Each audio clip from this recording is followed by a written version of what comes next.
For the last 39 years, Dan and Elizabeth, with the help of their children, Sam, Brooke, and Nathan, have created a special place called Spring Valley Farm. The story goes that Dan stopped in to look at the farm when it was for sale and determined that the house needed so much work that he did not think Elizabeth would be up to restoring yet another house.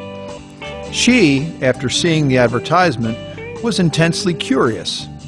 He finally agreed to take her to see the farm, and she immediately fell in love with the rolling hills.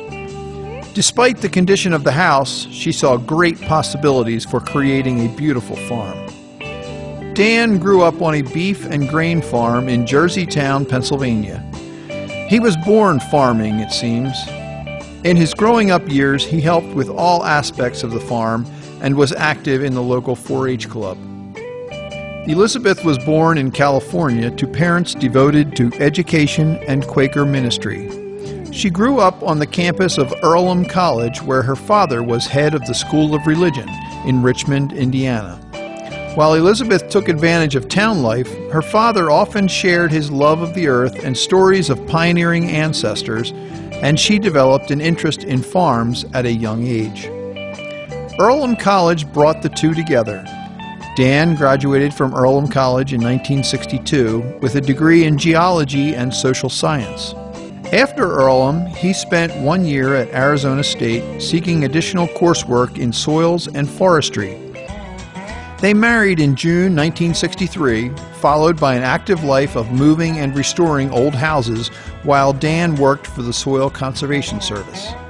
In 1967, Dan joined the agronomy department staff at Penn State as a research assistant and completed a Master of Science and Agronomy degree. While at Penn State, Dan hatched the idea of growing a specialty crop, blueberries. They bought the farm in 1970 as a young couple with 2 small children and a third on the way. They launched themselves into a lifelong endeavor that feeds them and others, literally and spiritually. Major house renovations, a new pond, and a flock of sheep marked the start of their farm.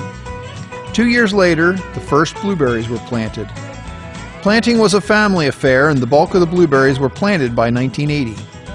Weeds were a monumental problem, and weeding was a regular after-school activity. In 1974, the first field was opened for picking. Trickle irrigation was new technology, and Dan invested in laying underground pipe to transport water from the pond to the 3 fields. An important improvement because blueberries like to have moisture around their roots, especially during our hot, dry summers. As if Elizabeth didn't have enough to do raising 3 small children, renovating an old house, and chasing livestock, she put her business skills to use and started her own garden shop at the end of the lane. The kids helped out by watering the plants, and she kept with it for about 10 years. Through the late 70s and the early 80s, the farm was at the height of its production. In addition to the sheep, they had a small herd of Hereford beef cattle, and Dan farmed the fields to produce alfalfa, corn, and soybeans.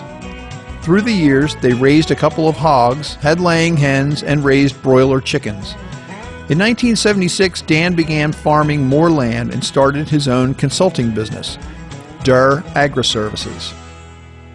The whole family, like most farm families, worked together, with each member making meaningful contributions to maintaining and managing the farm and the orchard.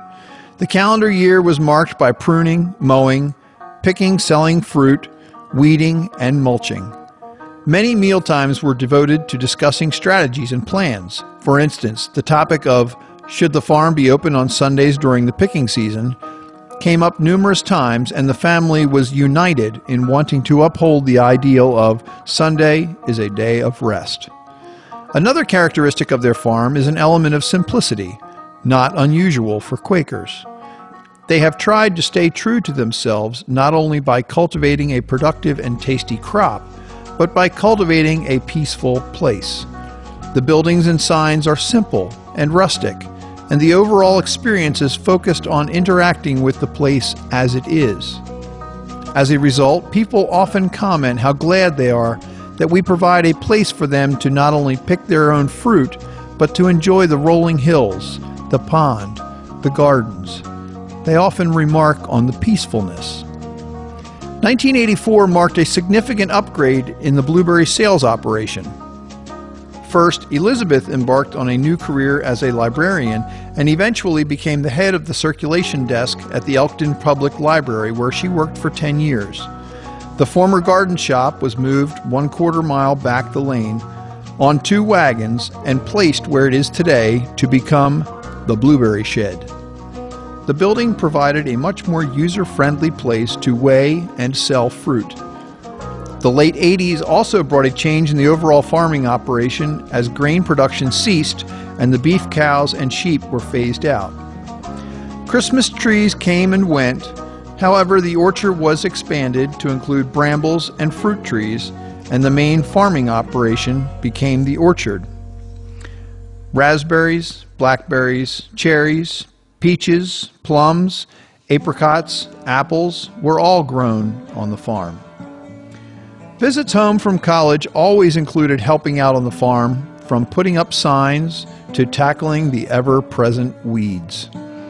In 1989, Dan joined Southern States as a sales and field representative and continued cultivating the orchard in his spare time. Even though Elizabeth gave up her garden shop business, she still maintains her love of plants and puts in a lot of time and effort to care for the flower beds.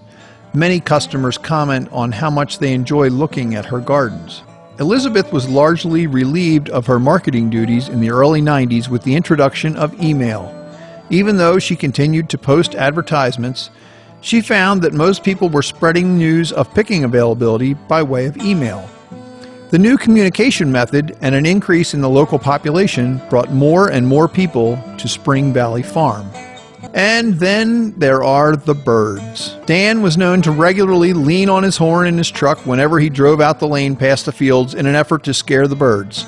The farm was a veritable test site for bird-scaring devices, from balloons to noisemakers to recordings of birds in distress to a propane cannon. The last stop was to invest in netting.